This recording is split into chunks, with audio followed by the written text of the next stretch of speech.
नमस्कार दोस्तों।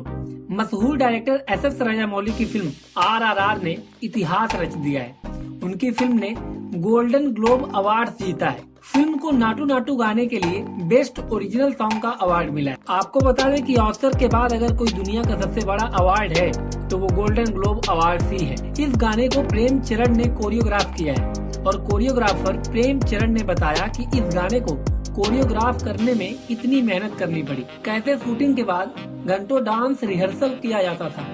फिल्म नाटू नाटू के कोरियोग्राफर प्रेम चरण ने एक इंटरव्यू में बातचीत करते हुए कहा कि मैं पूरी तरह से ब्लैंक हूँ, कुछ भी कह पाने में असमर्थ हूँ। मैं बहुत खुश हूँ जिसे बयान नहीं किया जा सकता है। मैं अभी बस मंदिर जाकर भगवान को शुक्रिया अदा करना चाहता हूँ। मैं राजामौली सर का भी शुक्रगुजार हूँ कि उन्होंने मुझ पर विश्वास किया। आज मेरा कॉन्फिडेंस बहुत बढ़ गया है। प्रेम चरण ने आगे बताया कि अभी मेरी टीम से बात हुई है, वो जश्न मना रहे हैं। अपने प्रोजेक्ट को ग्लोबल प्लेटफॉर्म पर देखना बहुत बड़ी बात होती है। राजामौली सर की वजह से ही यह संभव हो पाया है। मुझे रात भर नींद नहीं आई थी। मैं इंडिया में ही शूट कर रहा हूँ, लेकिन मेरा ध्यान वहीं पर लगा हुआ था। प्रेम चरण ने अपने बचपन के दिनों को भी याद किया। इस दौरान उन्होंने इंडस्ट्री में अपने आने का जिक्र किया। उन्होंने कहा कि आर्टिस्ट के तौर पर इसने मुझे अलग लेवल का कॉन्फिडेंस दिया है। मैंने यह इंडस्ट्री अपने माँ पिताजी की वजह से ज्वाइन किया था। हम बहुत ही गरीब परिवार से आते हैं और जब मुझे पहली बार 2008 में अवार्ड मिला था तो मैंने यही कहा था कि मैं यह अवार्ड लेने स्टेज पर नहीं आया हूँ, बल्कि मैं अपने माँ पापा के सामने खुद को सरेंडर करने आया हूँ। आज मेरे काम को ग्लोबल लेवल पर पहचान मिल रही है और इससे बड़ा अचीवमेंट और क्या हो सकता है। यह देश के लिए भी गौरव की बात है। साउथ के दो बड़े सुपरस्टार के साथ काम करने के एक्सपीरियंस पर प्रेम कहते हैं कि मैंने इस सॉन्ग को एक चुनौती की तरह लिया है। दरअसल किसी एक स्टार के साथ काम करना आसान होता है। हर एक सुपरस्टार का अपना एक अलग तरीका व स्टाइल होता है और ऐसे में दो अलग अलग स्टाइल को एक साथ एक एनर्जी में डालना वाकई चैलेंजिंग था। इन दोनों के एक्सपीरियंस को मैंने एक ही स्केल में मिलाकर डांस की तैयारी की थी। मुझे इस गाने को कोरियोग्राफ करने में 2 महीने लग गए थे।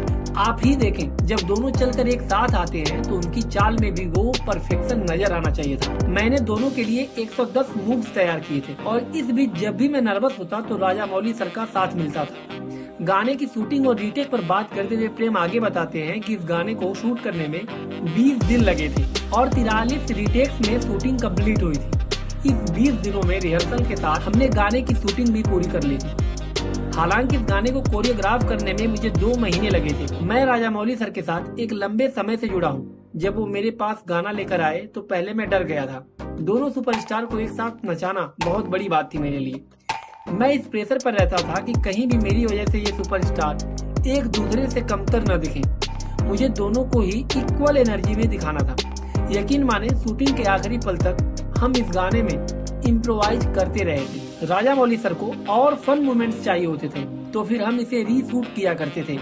गाने के आखिरी पल तक मेरी अग्नि परीक्षा चलती रही थी।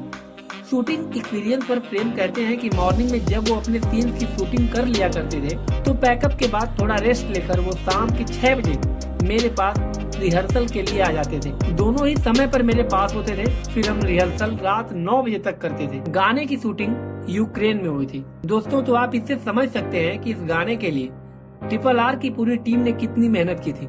आपकी इस पर क्या राय है, अपनी राय कमेंट बॉक्स में जरूर बताएं। मिलते हैं आपसे अगली वीडियो में।